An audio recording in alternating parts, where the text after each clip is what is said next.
And just because there's a lot of people, 50, I feel like he don't have to say nothing, but 50's crazy. He's been like this his whole life. When he's on the block, oh shit, 50's coming. Don't trust nobody. In Hollywood specifically, when you get there, a lot of people don't know how to say no. That's the difference between New York City and California. What if 50 Cent wasn't just warning Jim Jones? What if he was setting up the biggest hip-hop expose in years? That's the question echoing across the culture after 50 dropped, and then quickly deleted, a message that sent the entire industry into speculation mode. The post read, "Some of y'all better chill before I remind the city what really happened." No hashtags, no tags, just a threat laced with precision. Within minutes, fans identified the target. It came right after Jim had thrown shade during an interview claiming, "A lot of these dudes be acting tough for the cameras. We know who really outside." That single line might have been casual talk to some, but to insiders, it was a direct jab at 50, a man whose reputation for authenticity is practically trademarked. We've seen 50 respond to disrespect before, but this time felt calculated, almost surgical. The timing was too clean to be coincidence. Just days earlier, he shared a Miami stage with Cameron at LIV nightclub, performing side by side while cameras flashed and the crowd roared. That reunion wasn't nostalgia, it was strategy. Cameron had long-standing issues with Jim, tension stretching back nearly 2 decades. So when 50 and Cam appeared shoulder to shoulder, fans saw more than a performance. They saw an alliance forming. It wasn't just a concert, it was a declaration of sides. Chase ball, damn, like I gotta find another ball, you know what I mean? And then slowly but surely I got out of that phase of just trying to chase ball and make music that I could continue to make money. You know what I mean? And I do believe a hit to come, and a few hits have came since ball. The post that followed was like the second move in a chess match. The caption's wording, "Remind the city," hit hard because it implied something specific, something rooted in history. People close to both camps say the warning came after 50 learned of Jim's latest remarks and decided to use the moment to draw lines in public. The fact that he deleted it hours later only intensified the mystery. In 50's playbook, deletion rarely means regret. It means the next move is already underway. We can't separate this moment from the history that made it possible. The tension between G-Unit and Dipset isn't just an old rap feud, it's a territorial power struggle that's never fully ended. Back in the early 2000s, both crews defined New York's sound from different blocks, Queens versus Harlem, business versus bravado. Even as the hits faded, the egos never did. Cameron and Jim Jones's partnership was always complicated. Cam built the empire, Jim tried to expand it. But beneath the surface was a competition for control that outlasted their biggest records. I can never take away anything that he's done in the game. I can't, you heard? And that's not it. But as a competitive man, that's all I'm doing is popping my shit. And this is what hip-hop is about. But for the most part, I got no problem with Nas. Shouts to all them guys. On Cam's own Rock Solid podcast earlier this year, he admitted, "Our time together as a group lasted only 7 years, yet the disputes have extended far beyond that." He called out Jim's repeated disses. 17 years of subliminals and tracks like Frenemies. It was clear he'd moved on, while Jim couldn't let go. For Cam, the past was history. For Jim, it was still an open wound. That's what made 50's alignment with Cam so deliberate. It wasn't nostalgia for an old hit, it was leverage. By standing next to Cam, 50 tapped into a grudge already burning. Industry insiders are convinced that 50's warning wasn't about one interview line, it was about control. By reuniting with Cam in front of thousands and making that statement right after, he shifted the narrative. Suddenly, Jim wasn't just another rapper talking slick. He was the man being squeezed out of 2 empires, one he helped build and another he can't challenge. And the fact that 50 waited until the cameras were rolling in Miami before making his move suggests this was no outburst. It was an operation. Jim don't got a green piece of paper. He don't got none of them kind of songs that make cry. A couple of them, but not 20 of them. That's a venue with 100 catalog. That's a venue with 100 niggas. You better check my jacket. You better check my jacket. You better check my jacket. We've seen Jim under pressure before, but never like this. His credibility took a massive hit after the Dipset versus the LOX Verzuz battle in 2021. That night, Jadakiss turned the event into a lyrical demolition, leaving Dipset scrambling and fans questioning their legacy. Jim tried to spin it later, saying it was all fun, but viewers saw the truth. The LOX came prepared, Dipset came uncoordinated.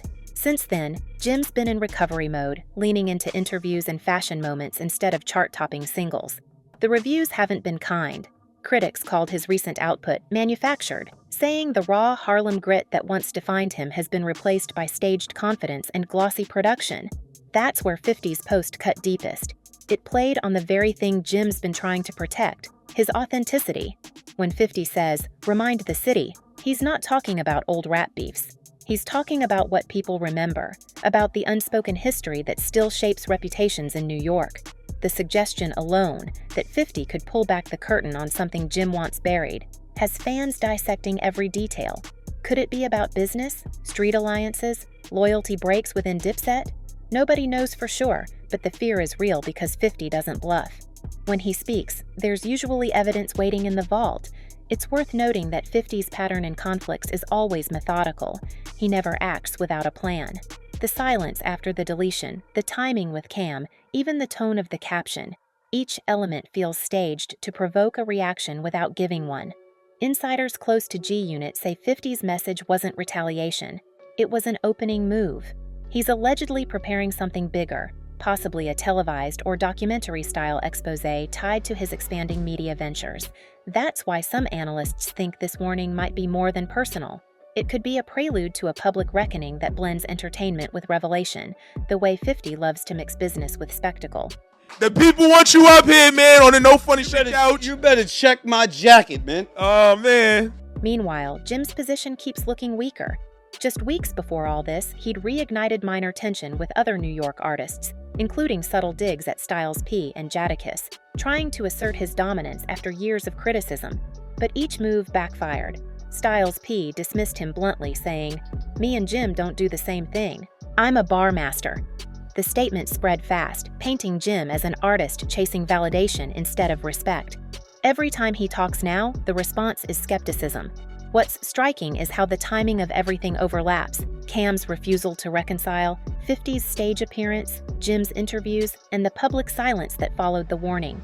It feels like a domino effect that 50 might have orchestrated from the start. Even the optics matter. 50 and Cam trading verses on a Miami stage while Jim is left out of the picture. It's symbolism at its sharpest. The same city that once crowned Dipset is now watching its former general being isolated. There's also talk of 50 using Cam's long-standing resentment as strategic fuel. They share a common rival now, and that unity gives both of them renewed relevance. Behind the scenes, some say Cam sees this as poetic justice, a way to finally get the upper hand on Jim without ever releasing a diss record. And 50? He gets to remind the culture that he's still the puppet master who can dominate headlines with a single caption. Me and Jim ain't in the same league. Me and Jim don't do the same things. Yeah, y'all don't. I am a bar master. That's where it's different, though. I am a lyrical technician. Uh-huh. I've been on joints with some of the best MCs in the world. Uh-huh. Big, Hove, Black Thought. All of it leaves Jim in a corner he can't easily fight his way out of. Respond publicly, and he risks 50 unloading whatever information he's hinting at. Stay quiet, and the silence reads like fear. It's the kind of trap 50's built his career perfecting. Even veteran media insiders are saying this might be the most calculated public takedown since 50's long-running battles with other industry giants. And yet, what makes it fascinating is how subtle it's been. No diss tracks, no interviews, just one deleted sentence that shifted the entire balance of attention. Every major outlet has picked up the story, analyzing the subtext and tracing old connections between G-Unit, Dipset, and the streets that shaped them. Even fans who lived through the original rivalry can sense something different this time. The stakes feel higher, the tension heavier. Because if 50's promise to remind the city means what people think it does, then what's coming next could expose more than a feud. It could rewrite reputations. For now, Jim's camp remains silent, and 50 hasn't said another word. But the silence is louder than any verse. And if history has taught us anything about Curtis Jackson, it's that silence never lasts long. He doesn't throw warnings without intent, which means this story, and whatever truth he's holding on to, isn't finished. 50 Cent didn't just throw shade, he lit a fuse. And if the past is any indication, the explosion is still coming. There must be some type of misconception or what's that word? When it comes to Jim Jones and what Jim Jones have done in this game. A lot of these rappers. We made them take the darkies off. A lot of these rappers have done a tremendous job, and I take nothing away from them, but they forget I got a hell of a catalog. 50 Cent doesn't delete posts, he reloads. Every silence from him is strategy. That's what makes this latest move feel like the calm before a storm. We've seen this pattern before. When 50 went after Ja Rule, the fallout ended entire eras of hip-hop radio. When he turned his sights on Diddy, the conversation shifted from friendly competition to corporate exposure. And that's why insiders say what's happening now isn't just another round of social media drama. It's groundwork for something far bigger. If history repeats itself, 50's next move won't be lyrical. It'll be surgical. Definition, Jimmy, because when you think, and if I ask anybody on the streets of New York, like, give me some adjective or definition of Jim Jones, what do you think one of the words would be?